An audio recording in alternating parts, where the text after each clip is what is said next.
Well, have you ever needed to be rescued? I haven't personally, but last year I was at a schoolies camp over at North Stradbroke Island, and I saw some people that did. We were down at the beach, and there was these guys with a tiny little inflatable boat, and they thought it would be a great idea to get in this tiny little inflatable boat and head out into the rough surf. And in about 30 seconds, of course, they were swept out to sea, and they were in real trouble. But thankfully, by that time, the lifesavers on the beach, they'd seen these guys, they'd sprung into action, and they were already on their way to save them. And they grab them, and they bring them back to shore before they drown. As we get into the first few chapters of 1 Samuel, we're going to see that just like those two guys, Israel are in trouble. We catch up with God's people at a time when they're in a pretty serious situation, and they need rescuing. But as we'll see, God is a fantastic lifesaver. He's a God who rescues. A few months ago, my wife Deanne and I watched a movie called New Year's Eve. I don't know if you've seen it. If you haven't, don't bother. It was pretty terrible. But one of the things I did like about the movie, one of the very few things, was that the whole way through there's kind of 4 or 5 different storylines going on. And it's only at the end of the movie that you actually see how they're all linked. And here at the start of 1 Samuel, that's just kind of what it's like. There's 2 storylines going on. But before long, they collide and we see how they're linked. And both stories revolve around a problem and both need a solution. And so we start 1 Samuel by being introduced to a guy named Elkanah and his 2 wives, Hannah and Peninnah. And this story's focus is on Hannah.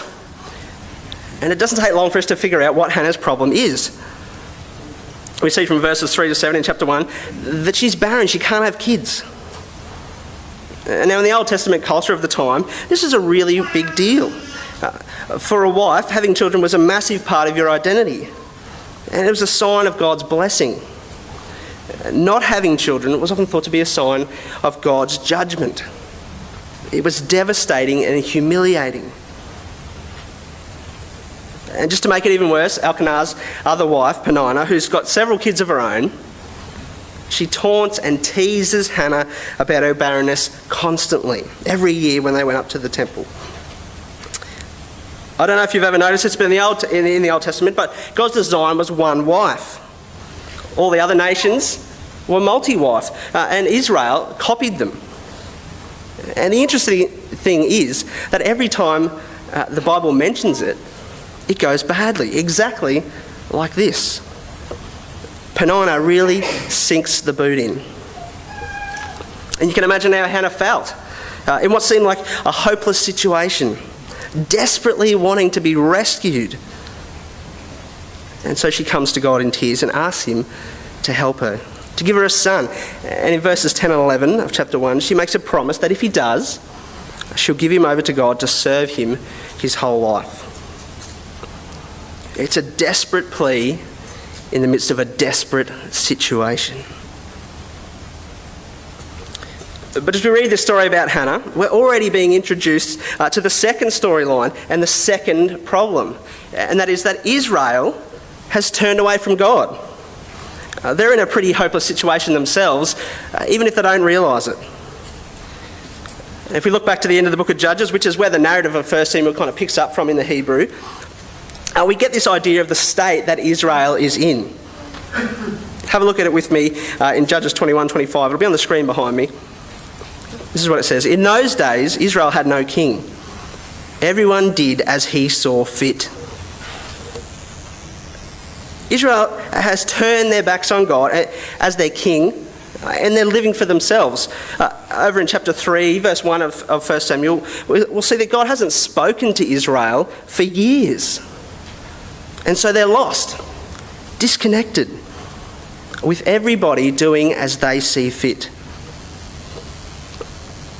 But as we read through the first few chapters of Samuel, we're going to find out that a big part of their problem is that they have bad leaders.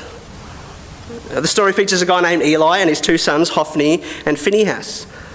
These guys are priests of the Lord, verse 3 tells us. They're meant to be Israel's leaders.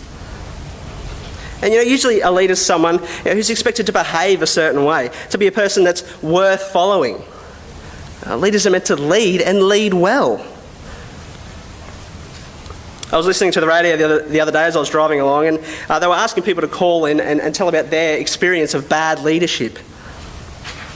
And one of the callers confessed to being the bad leader herself. She was responsible for getting her and her friends completely lost on the way to Byron Bay. She led them astray 4 hours in the wrong direction, miles away from where they were meant to be. And when we look at Israel's leaders here, it's safe to say that they're bad leaders just like this. They're doing a terrible job of leading God's people. And like the girl on the radio, their bad leadership means that Israel is lost, led astray, separated from God. Because just like the rest of Israel, they've turned their backs on God and they're living for themselves. And we begin to see this in chapter 2, verse 12. Eli's sons were wicked men. They had no regard for the Lord. And then from verse 13 to 17, we see how wicked they really were. When people came to offer sacrifices to God, these priests, they wouldn't do things the way that God had told them to do it. That was that they were allowed to take some of the meat that was being boiled from the people who were sacrificing it. No, instead, they took some of the raw meat so that they could have a nice roast dinner. Have a look at it with me from verse 16. If the man said to him, "Let the fat be burned up first and then take whatever you want," the servant would then answer, "No, hand it over now. If you don't, I will take it by force." This sin of the young men was very great in the Lord's sight, for they were treating the Lord's offering with contempt. These guys were bad leaders. They didn't care at all about being the godly leaders that they're meant to be. They just wanted a tasty bit of meat for dinner that night. And not only that, later we see them over in verse 22, that they're sleeping with women who came to the entrance of the tent of meeting. They were meant to be there serving God, and they're sleeping with the women. Hophni and Phinehas sinned against God greatly. They were corrupt leaders, bad leaders, and their father Eli, well, he really didn't do too much to stop them. These bad leaders are at the heart of Israel's problem. And I think we often see this same problem in our world today, don't we? Where bad or non-existent leadership leads to everyone doing as they see fit. Whether it's overseas, or here in our cities and our governments, or even in our churches. So often bad leadership or no leadership is responsible for people losing their way and doing what they see fit.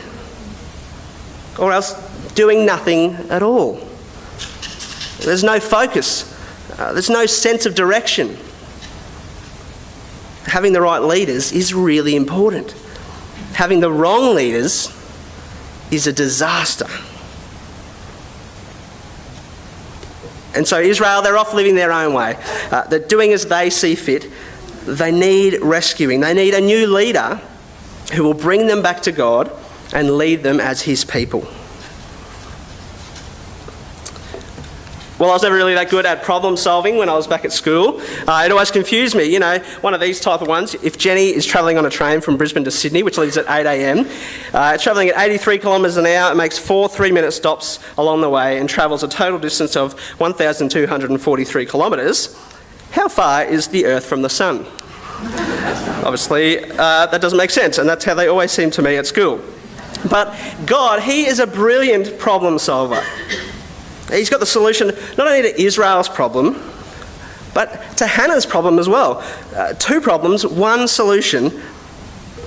And how does he do it? He sends a boy named Samuel. In verse 20 of chapter 1, God answers Hannah's prayer and gives her a son named Samuel.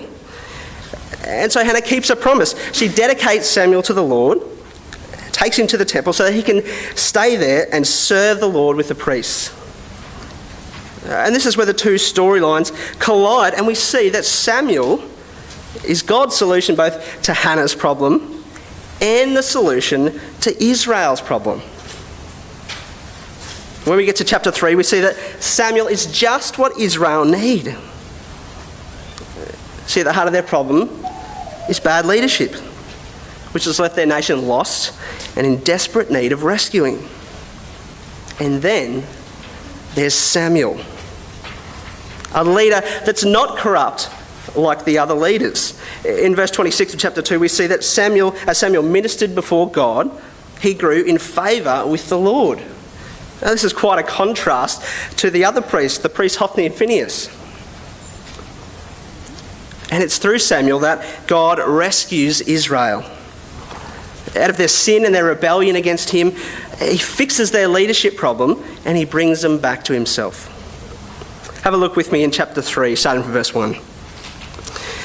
The boy Samuel ministered before the Lord under Eli. In those days, the word of the Lord was rare. There were not many visions. One night, Eli, whose eyes were becoming weak, so weak that he could barely see, was lying down in his usual place. The lamp of God had not yet gone out, and Samuel was lying down in the temple of the Lord, where the ark of God was. Then the Lord called Samuel. Now, as the story goes on, there's a bit of confusion between Samuel and Eli about what's going on, but before long, it becomes clear that God is speaking to Samuel. He's communicating with his people for the first time in years. And as we see from verse 12 onwards, he's telling Samuel all about his plans to deal with Israel's leadership problem, to deal with their bad leaders. He's doing something about their problem. And it's bad news for the priests, but it's just what Israel need. And by the end of the chapter, God has re-established the lines of communication with Israel through his chosen rescuer, Samuel.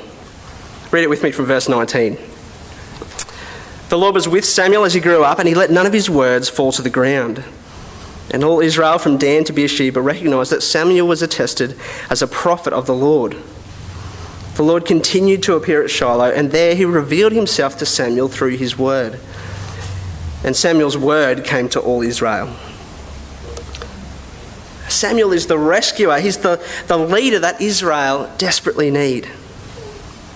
It's through Samuel that God reaches into Israel's situation and grabs them and brings them back to him.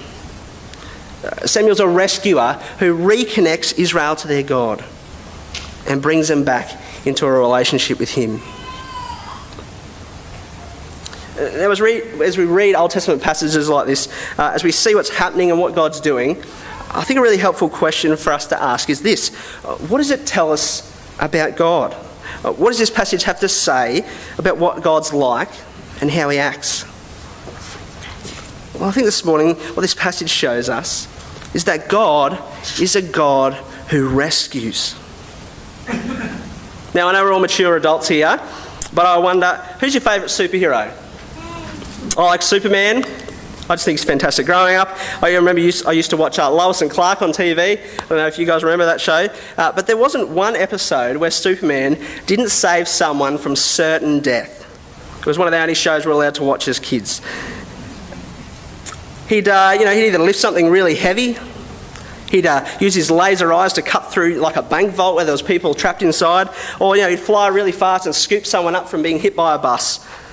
Superman, he's a guy who rescues people, isn't he? But despite how good Superman is at rescuing people, I reckon God is even better. Because he rescues people even when they've turned their backs on him. When they treat him like he doesn't exist. Now, I know Superman is a tough, strong guy, a big, tough man, but, I'm not even sure that he would want to keep saving people if they kept acting like they didn't need him. But God does. He rescues. He rescued Hannah from her barrenness and her humiliation. And Hannah's prayer in chapter 2 is just a great picture of what this rescuing God is like. And he rescued Israel from their rebellion against him. And this isn't just a one-off for Israel either. Throughout the whole Old Testament we see Israel repeatedly turning their backs on God, rejecting him as their king and doing things their own way. And the result is always the same. A nation that's separated from God in a downward spiral of sin and rebellion. Yet repeatedly, God reaches into Israel's mess and rescues them. And when he does, it's a clear reminder that he's the faithful king that they need. God is a God who rescues people from their sinful, rebellious situations. And he rescues people to be in a relationship with him, to know him, and to be led by him. And of course, this is exactly what he's done for us. People who are thousands of years later and who have the same problem that Israel had. We're sinful, rebellious people who are separated from God. Romans 3:23 says, "For all have sinned and fall short of the glory of God." Just like the Israelites, we're people who need saving, who need rescuing, whether we realise it or not. And in his faithfulness, God has sent Jesus to rescue us, to make us right with him again, to bring us back into a relationship with him. When we read Romans 3, verse 23, with a verse that comes after it, we get this amazing picture of our God who rescues. This is what it says: "For all have sinned and fall short of the glory of God, and are justified freely by his grace through the redemption that comes by Christ Jesus." We need rescuing. We need someone to reach into our sinful situation and bring us back to God so that we can live as his people. And God has given us a rescuer in his Son, Jesus. He saved us, rescued us to be in a relationship with him. Through Jesus, God has made a way for us to be reconnected to him. Jesus rescues us to know God and to live with him as our King. And as we think about this, how it applies to us as followers of Jesus, there's a few questions which I think are helpful and worth us asking. And the first one is this: does your life, your words, your actions, do they show that you've been rescued by Jesus? Or are you still acting like you need rescuing? You know, are you someone who's been rescued by the lifesavers at the beach, only to go jump back in your little inflatable boat and head straight back out into the surf? If you're here this morning, I think it's safe to say that that's you. That's all of us. But be assured, rescued people are changed people. People who are justified, made right with God because of his grace in Jesus. People who are rescued by Jesus to live changed lives with God as our King. And it's not easy, but in the Lord Jesus, not only do we have the rescuer we need, but we also have the faithful leader that we need. And you might be really struggling with this. You know, feeling like God couldn't possibly rescue you.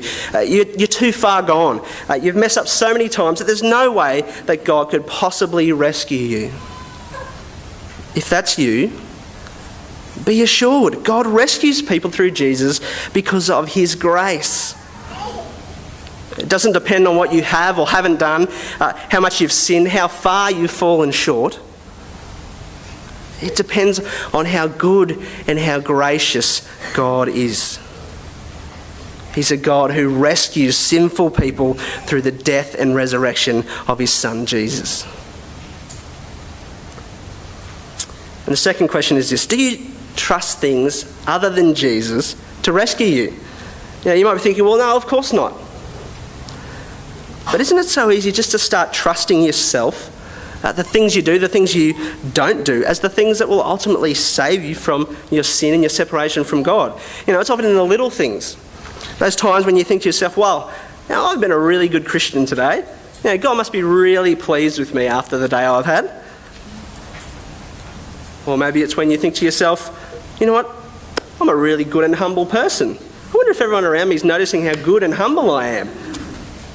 You know, they're just little subtle things, aren't they? But it's often these little things that lead to us relying less on Jesus as our rescuer and more on ourselves.